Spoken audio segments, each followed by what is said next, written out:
Joining us now, the Executive Vice President of Original Programming and Development for Bravo Media and the host and executive producer of Watch What Happens Live. Yes. Andy Cohen. Andy, you should know that I just don't agree with the Charlie Sheen stuff. She doesn't think we should talk about Charlie Sheen. Oh, you don't think we should talk about it? Come on, no, I get it. You know it's what? entertainment. We can talk about it a little bit, but lathering in this interview and networks fighting over who can really aid him in his downfall, I think it's kind of immoral. Andy, and I'm not a wet blanket. You know what? Who's crazier? Okay, let's bring it back to politics. Who's a bigger nutbag, Charlie Sheen or Gaddafi? Exactly. That's 6 of one, half dozen. Okay, That's right. Gaddafi actually runs a country, and it's frightening in terms of our foreign policy. Right. Charlie Sheen is just for us. It's like a car accident. Well, he runs CBS on Monday nights. You know what? He doesn't anymore. Right. No, he doesn't anymore. And thank God, Les Moonves made a very good decision. I hope Les replaces him with John Stamos like today. I mean, that I think would be really exciting. So you think Stamos is going to? I think someone just put some guy in there. Stamos would be perfect. John Stamos? Yeah. Yes. He used to have that thing. Yeah, with the little kids. He'd sing with the Beach Boys for a week. Yes, Andy has an interesting perspective on this because he runs a network. And forgive me for saying so. There's some crazy people on your shows. What crazy? But not in the Charlie Sheen way. But like, how do you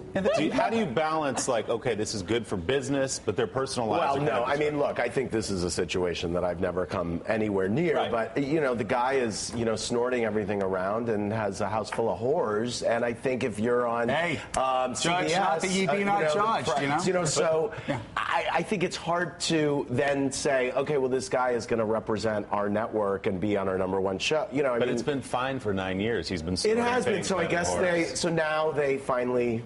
He shows up. You know what he shows up for? We got a director, TJ. Guys. When you talk about snorting in the house full. I mean, come on. No, it's not going to. I'm going to say this again. Right.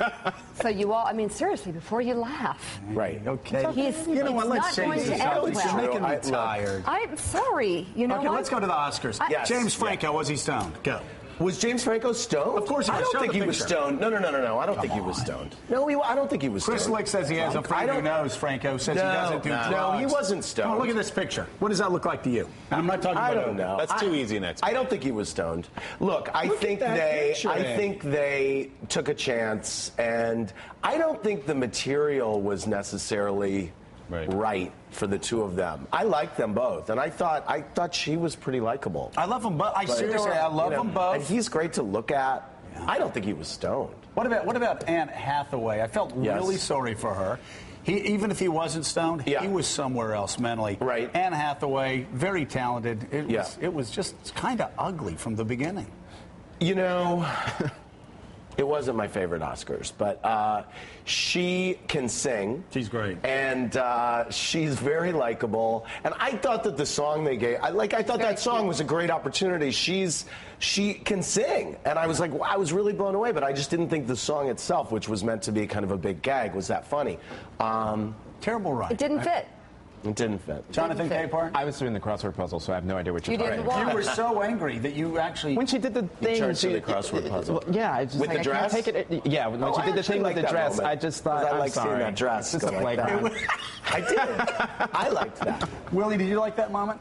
I don't even know what you're talking about. There was your low light of the night. Oh, PS22. I don't know why you dislike public school children with beautiful angelic excuse me. I love public school children. I have a child of public school education in St. Louis, Missouri. But what didn't you like?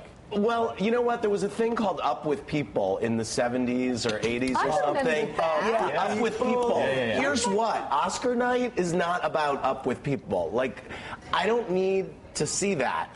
It was just bad. It was just awful. Did he just... It was horrible. He doesn't want to see uplifting stuff. No, that's not what I'm saying either. The media twists your words. You are twisting my words. I know how this works now. This is a man after all. No, I thought I did not. That public school chorus singing Somewhere Over the Rainbow. I literally, if I wasn't going to go out to some parties, I would have slid them right then. Wow. Oh my God. Wow. I was looking for a knife to stick in my eye. And what was objectionable about little cute school children singing Somewhere Over the Rainbow? Yes, more. Not the time. Everything has its time. He's a producer. And why aren't they in bed? The end of the Oscars is not. We don't want to see this. You just ruined everything. Yeah. Yes. You are a producer. You have the gut and the instinct of a producer. Thank you, Mika. So let me ask you this. Yes, ask me. Yeah. So it seems to me the Golden Globes, Yes, got it right. yes. They get Ricky Gervais up, and controversial. They did. But people are talking about it. Well, there was buzz. It got big ratings. Why is it that the Oscars every year is a train wreck? It's like an 8-hour train wreck. Well, let me point something out also as you guys are burying the Oscars, okay? The ratings were down, I think, 10% from last year. Don't forget, last year was the highest rated Oscars, I think, in a very long time. Right. And the ratings for this year were actually up from 2008 and 2009. So it's worth pointing that out. And the answer to your question is, I don't know. I don't know. I think you need a comedian to host award shows. I think that's what works. What's wrong with Alec Baldwin? It's fun to watch someone funny. People like to laugh.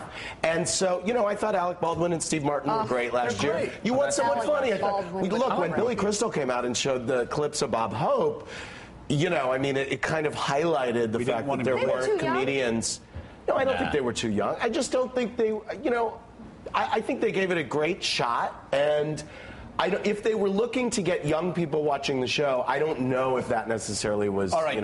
Yes. So I wake up the next morning, and of course I'm getting on the subway, and I'm coming down here at 5:30. Yeah. And everybody's asking the same question. Everybody's asking the same question. Yeah. Like, who Strap do you hanger. think that Andy Cohen would say was the best dressed and the worst dressed person on Oscar? Oh, my gosh. Well, Anne Hathaway had like 18 costume changes engineered by Bravo's very own Rachel Zoe, so I have to give it a shout out to Anne Hathaway. I have to say my date for the parties afterwards was Ellen Barkin. Mm-hmm. She looked so hot in saffron. That's the picture I tweeted. She was wearing saffron Loren Scott, and she was working it. Again. She's so hot. That's the person I was telling you. So I give it to Barkin. It looks like a scene out of Ocean's 13. Yeah, that's right. Yeah. Unbelievable. Like the dinner jacket. It's good luck. I had a little dinner jacket. So nice. Could you wear that on the show? I'd love to. Next time you're here. I would love to. I'll wear my You white. guys should do a black tie Morning Joe. Yeah, sure. Andy, just for you. Yeah. Let's listen in to the young children of America. Oh, this is how you're going to ruin my day. Sweet little voices. Is this the worst? Oh my God, they didn't tell me they did. The T-shirts. They're wearing T-shirts at the Academy Awards. Seriously, is it a telethon? I don't.